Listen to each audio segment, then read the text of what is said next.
안녕하십니까. 공병호TV의 공병호입니다. 4월 6일 날 서강대학교 화학과에 계신 신운섭 교수님이 관찰자와 연구자로서 입장을 정리한 내용을 보내주셨기 때문에 그 내용을 바탕으로 통계적 진실을 말한다고 그런 제목으로 방송했습니다. 정말 많은 분들이 도움이 되었다고 이렇게 말씀하셨기 때문에 보람을 별하게 크게 느낀 그런 방송이었습니다. 신운섭 교수님의 말씀 가운데 정말 핵심은 다음과 같은 문장 속에 포함이 되어 있습니다. 이번 21대 총선의 사전선거와 당일선거의 정당 지지율 차이가 너무 크다는 자료를 제가 접한 이후에 제일 먼저 한 일은 선거관리위원회 홈페이지에 들어가서 직접 자료를 찾아서 정말인지 확인해 보는 것이었습니다.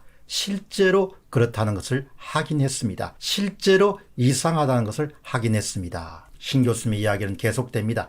특별히 사전투표 지지율이 당일 투표 지지율에 비해서 A당은 유난히 높고 B당은 상대적으로 유난히 낮은 것을 보정할 수 있는 보정해야 할 가측 오차가 포함된 것으로 판단했습니다. 마지막 문장은 참으로 중요합니다. A당과 B당은 모두 보정할 수 있는 혹은 보정해야 할 가측 오차가 포함된 것으로 판단할 수 있습니다. 어제 신운섭 교수님은 오차를 두 가지로 분리했습니다. 하나는 가측 오차, 그것을 다른 말로 하면 체계적 오차, 관리 가능한 오차, 조작 가능한 오차 이렇게도 풀어 쓸 수가 있고, 가측 오차에 반대되는 개념인 불가측 오차, 그것은 임의 오차, 랜덤이죠. 관리 불가능한 오차, 이렇게 두 가지로, 오차는 두 가지로 구성되는데 가측 오차 플러스 불가측 오차다, 이렇게 볼 수가 있겠습니다. 이것을 이제 종합적으로 다시 한 번 더 정리하게 되면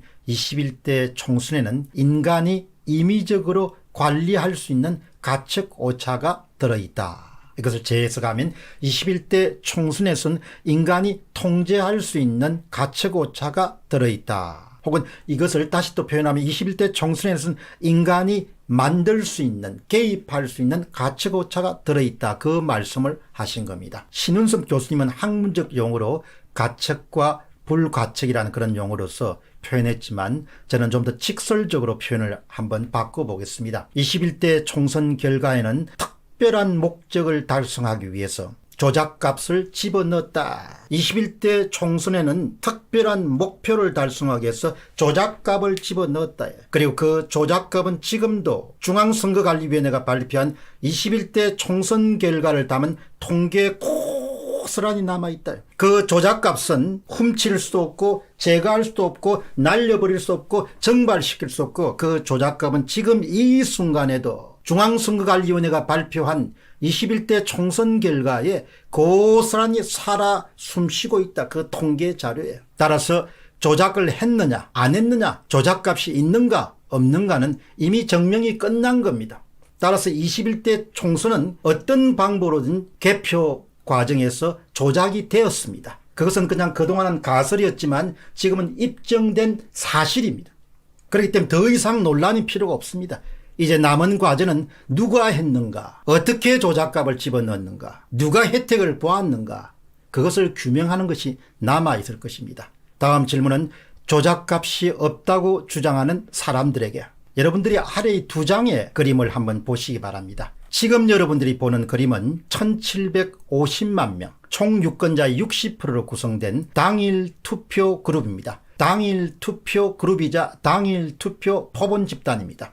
표본 집단을 한번 보시게 되면 익숙하실 겁니다. 일단 모양이 종 모양입니다.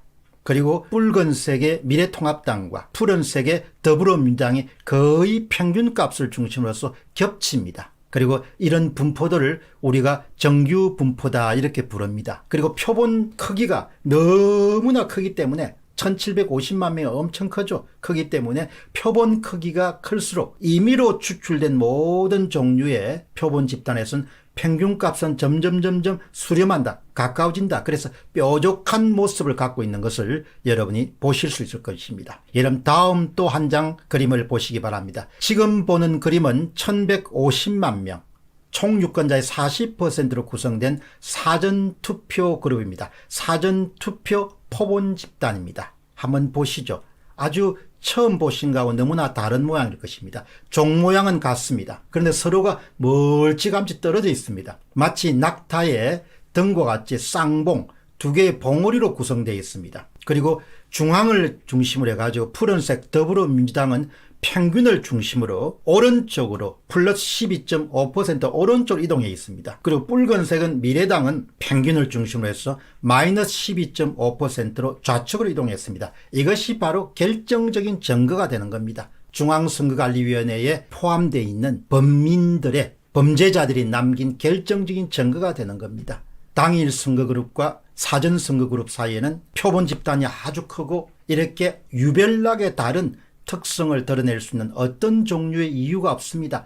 조작값이 들어가지 않고서는 절대 이런 것이 나올 수 없는 거죠. 미래통합당을 왼쪽으로 이동시키는 12% 정도 이동시키는 조작값이 들어갔고 그 다음에 더불어민주당을 우측으로 12.5% 이동시키는 조작값이 들어간 겁니다. 이 외에 더 이상 무슨 증거를 필요로 하는가? 다음 질문을 보시겠습니다. 임의로 추출된 1천만 명이 넘는 거대한 표본은 같은 특성을 지녀야 됩니다. 좌측은 정상입니다. 좌측은 당일 선거의 분포도입니다. 우측은 비정상입니다. 우측은 사전 선거 분포도입니다.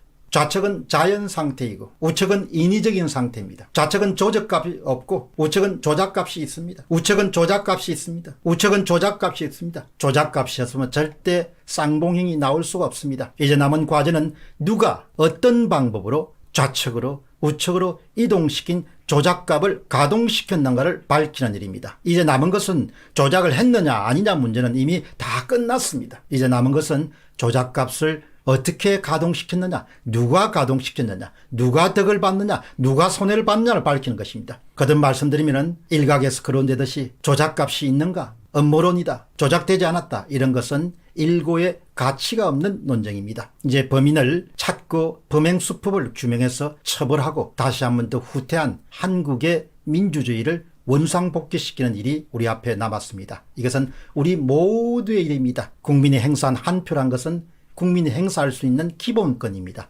그 기본권을 무참히 짓밟은 사람과 방법을 찾아내는 것입니다. 국민 여러분들의 분발이 있어야 될 것입니다. 내 표를 훔쳐갔으니까, 민의를 훔쳐갔으니까. 거듭 말씀드리면 중앙선거관리위원회 모든 종류의 범죄 사실이 기록되어 있는 것이 바로 선거 결과와 관련된 통계 자료다. 이 점을 여러분들이 항상 염두에 두셨으면 좋겠습니다. 공병호 TV의 공병호였습니다. 감사합니다.